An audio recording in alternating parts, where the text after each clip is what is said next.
माखासे जेनेबा नैफोरनि प्रग्रामाव जेनेबा मा होनो बे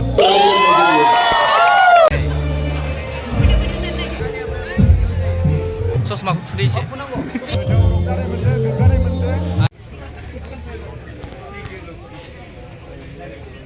आर्ट एग्जिबिशन खैहाय निउज लाइभनि गारि दङ नैथिंहाय मा होनो बै मानसि थिखोग्रा दं ओमफ्राय नैयाव खदाल दङ जावख्लाबजोब department of environment and forest जाहैबाय क'क्राझारनि डिपार्टमेन्ट अफ एग्रिकालचार बिथाङा जाहैबाय अफिसार तो बड़ा मुश्किल हो रहा था तो मुझे याद है कि जो दूसरी फ्लाइट मैंने चार्टर की थी पहले उड़ीसा के लिए की थी सेकेंड असम के लिए स्पेशल एयरक्राफ्ट बुक किया था उन सबको ड्राइव करने के लिए और उसमें जो लोग गए वो जाते समय बोले कि सर अगर हम ठीक ठाक वापस पहुंच गए तो हम वापस आपसे मिलने मुंबई जरूर आएंगे और वो लोग वापस मुंबई आए उनमें से बहुत सारे लोग आज भी मेरे साथ काम कर रहे हैं और बहुत सारे लोग मेरे दोस्तों के साथ काम कर रहे हैं तो ये मेरा रिश्ता आज से नहीं बहुत टाइम पहले से है मैं एक इंजीनियर हूँ और एक्टिव बाद में मेरा पहले इंजीनियर जनरेट करने में हो चाहे सोसाइटी को अपलिफ्ट करने में हो तब कोई एक इंसान आगे आगे खड़ा होता है और वो कहता है कि मैं बदलूंगा और कई बार बहुत सारे लोग सोचते हैं यार मैं फेमस होना बहुत सक्सेसफुल होना जरूरी नहीं मैं जब लोगों को घर भेज रहा था मैं करीबन 7.5 लाख माइग्रेंट लोगों के साथ जुड़ा था उनको घर भेजने के लिए और वो 7.5 लाख लोग बहुत सारे लोग मेरे टच में हैं आज भी मेरा फोन नंबर वही है आज भी लोग जुड़ते हैं और जब सेकेंड वेव कोविड का आया जब लोगों को मेडिकल हेल्प की जरूरत थी इंजेक्शन भिजवाने थे ऑक्सीजन भिजवाना था सो ये वो लोग जो 100 रुपए की डेली वेजेस पे थे 200 रुपीज की डेली वेजेस थे उनके पास काम भी नहीं था वो बाइसाइकिल्स पर लेकर वो इंजेक्शंस वो ऑक्सीजन कॉन्सेंट्रेटर्स उन गांव में गए लोगों की हेल्प करने के लिए सो दे बिकेम द रियल सेवियर्स सो आज जब मैं बोडोलैंड के बारे में और जान रहा था तो मैं प्रमोद बोरोजी से बात कर रहा था कि किस तरह आपको कि बहुत सारे लोग बड़ी मुश्किलों से गुजरे हैं बहुत टफ समय देखा है 25-30 इयर्स का एक मुश्किल समय देखा और उसके बाद आप सबकी जो कोशिश रही हमारे प्रमोद भाई की कोशिश रही उसके कारण वापस एक नया सवेरा आया है इस जगह पर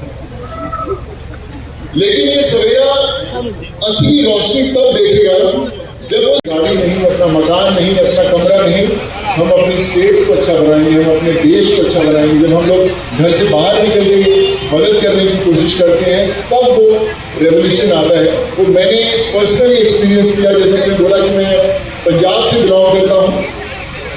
इंजीनियर का मैंने नागपुर से एक्टर बनने में मुंबई में आया और मैं हमेशा सोचता था मेरी जिंदगी का एक मकसद है कि मैं फेमस हो जाऊँ लोग नाम से जानने लग जाएं मेरे पेरेंट्स प्राउडली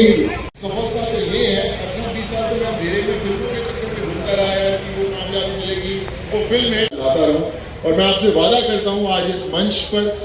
कि आज से जब मैंने नया लोगों को होटल नहीं है दिन और मैं बस आपसे यही कहना चाहूँगा कि हमेशा याद रखिए जो मुश्किल में साथ में खड़ा वही सबसे बड़ा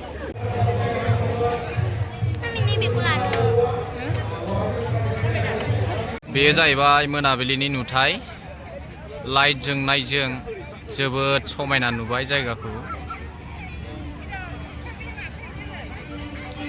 नैबेखौ बल बायदि बरिया नुलायथारदों नै बिथिं नायोब्ला फुरा रिजि रिजि नै जेथिंबो समायना एसे बेरायबाय आथिंफोरा फुख्रुब खाख्राब साजोब्बाय एकदम नै बिथांनाथ' हान्थुआनो गहां गहां माने हान्थुनि खिलाया गहां गहां आरोखि गैला आंना जाला मा मोनजादों उफाय गैया हारसिं फैब्रा खाथियाव था ओरै था इथिं था बेरायगासिनो बड'लेण्ड नलेज फेस्टिभेलाव फुरा माने बुंनो ना आरोखि ओरैबायदि एन्जय मोन्दों ओरैबायदि गावखौनो फिल मोन्दों जेनेबा जे बेयाव फैनानै मोनसे माबा मोनसे सोलोंनो हादों आरोखि जाय फैदों बिथांमोना मिथिदों जोङो दा केन्टिनाव थांगासिनो दा केन्टिनाव एसे सासे मानसि लोगो हमनो नागिरदों बिथाङा ओमफ्राय जोङो थांनो ओंखारबाय दा जोङो दसे थाबावगोन ओमफ्राय नाइट कालचार जों नायगोन एसे ओमफ्रायो थांनोसै आरो जों दा बाहेरनिफ्राय ओंखारबाय ओमफ्रायो बुहुमखौ लोगो मोनदों गावनि मुङानो बुहुम नैबे जाहैबाय बुहुम His name is also बुहुम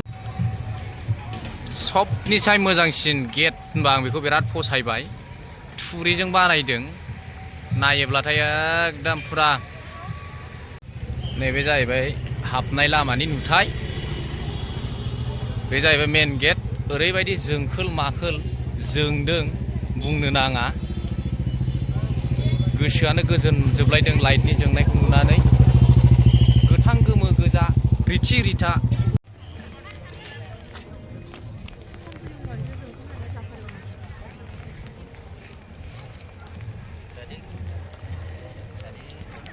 हारिमु मोनाबिलिया जाहांबाय जागायबाय नै फुरा सोलिगासिनो जोंबो दाबो थाङाखै बे न'आ मानिमोनथाय मानि होनदोंमोनलाय नोंथां बेखौ बायखोन्दा न' होनदों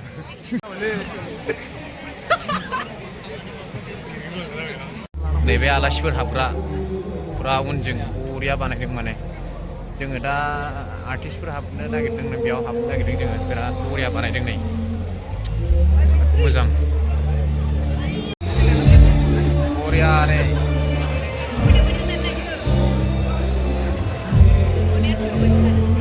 नै आब'आ नै हाबफैबाय जोङो जायगायाव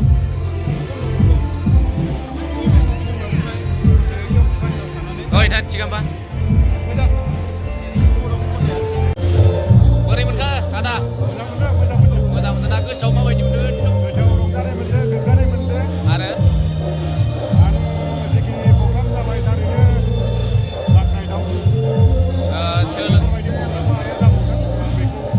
ओमफ्राय माखासे जेनेबा नैफोरनि प्रग्रामाव जेनेबा मा होनो बे प्रग्रामनि गेजेरजों माबायदि मोनदों जेनेबा आदाया एकदम गोसोआव गावनि गोसोजों जोंनो मोनफ्रोमबो बिथिङाव जौगानो गोनां जायोब्ला दिनै नैजि प्रग्राम लादों बे थारैनो जेनेबा जायफोर अफिसारफोर दङ जायफोर प्रफेसारफोर दङ जायफोर मास्टारफोर दङ भट नागिरनाय वर्कार्सफोर दङ बिथांमोनखौ लानानै जिखिनि सावरायबाय बे सावरायनाया थारैनो साफ्रोमबोनि थाखाय मिथिनो गोनां आरो सोलोंनानै लानो गोनां बेनिखायनो जेसेबां सेमिनार जालांबाय बे सेमिनारा जेसेबां थाखोनि अफिसारफोर दङ फोरोंगिरिफोर दं बिथांमोननो बोसोन होनाया थारैनो जोबोद मोजां जादों होननानै बुंनो हायो जों आब' हेलिनाया फुरा फट' खेबजानायाव बिजि दंथारो नै फुरा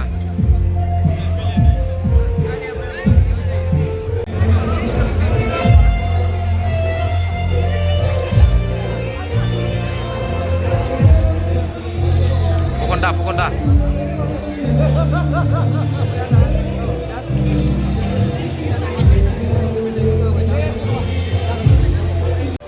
nang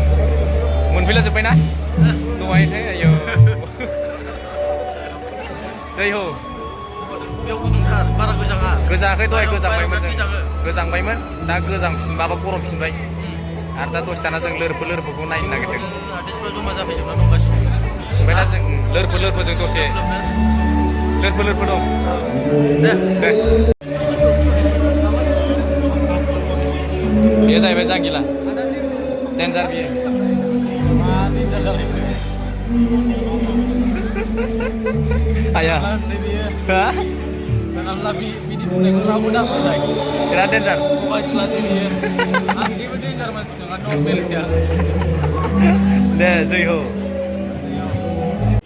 बिदिलानि खन्दा